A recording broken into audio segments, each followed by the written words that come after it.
Well,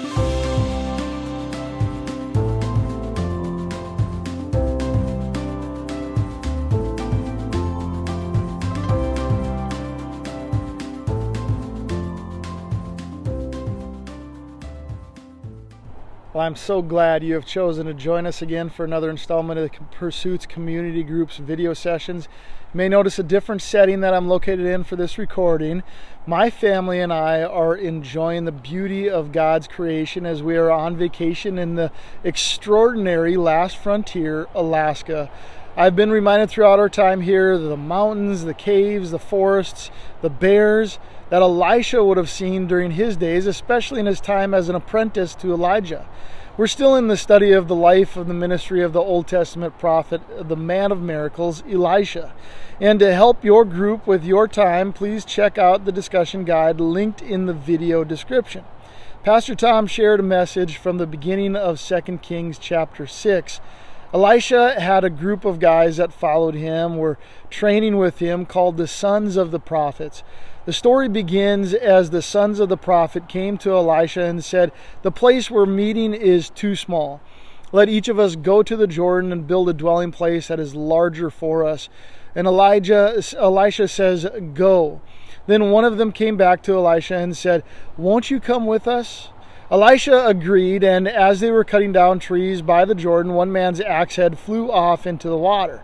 Now, maybe an ordinary thing that doesn't sound so big of a deal, but the man cried out to Elisha and said, "Master, it was borrowed." And the man of God, Scripture calls Elisha, asked him where it had fallen, and the man showed it to him. Then Elisha took a stick and threw it in the water where the axe head had fallen and made the iron float. Then Elisha told the man to reach out and grab it, and he did. It helps to understand that all of this comes at a time when the evil of Ahab's dynasty and his bloody war with Syria exist alongside Elijah and Elisha's prophetic ministries. As prophets, they are living symbols of the life and freedom in an era ruled by evil and oppression. And without exception, each of the miracles they perform, even a miracle about a floating axe head, proclaim good news in Israel's oppressed while indicting Israel's oppressive kings. We see in this story that while building a home for their prophetic community, one of Elisha's men loses a borrowed axe head to the river. And if you remember earlier in Elisha's ministry, a widow who almost sold her sons over debt. Similarly, losing an iron axe will almost certainly result in slavery, especially when the kings have allowed Israel's slave trade to thrive. That is, until we see Elisha reverse gravity and the axe head float to the surface.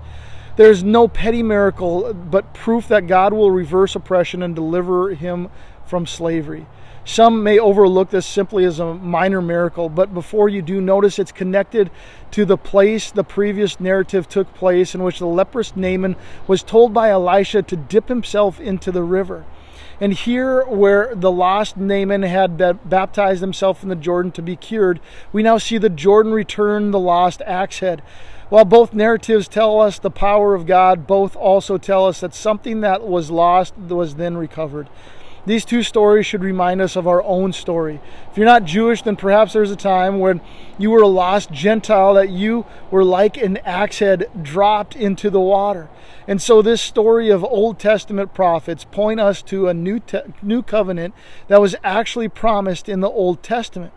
And as we come to the New Testament, we find that the new covenant has come into power, and the Messiah came for those who were lost, like that axe head that was lost and could not be found unless something were to take place.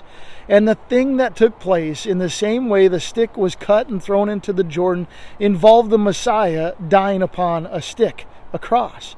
Ephesians 2 verse 1 tells us, "And you were dead in the trespasses and sins." And then you read a little bit further, "Even when we were dead in our trespasses, made us alive together with Christ. By grace you have been saved."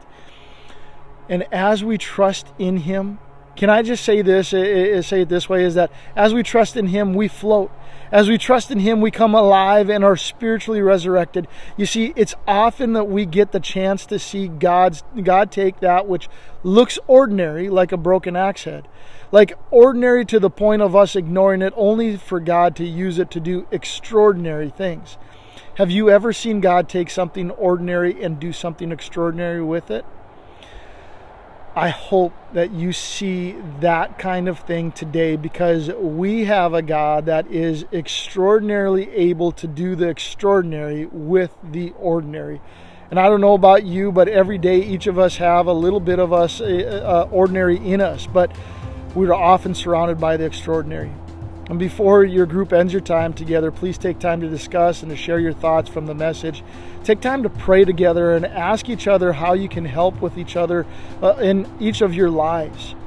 I hope to see each of you next week at our services at The Pursuit, where we seek to know God, build relationships, and to make a difference.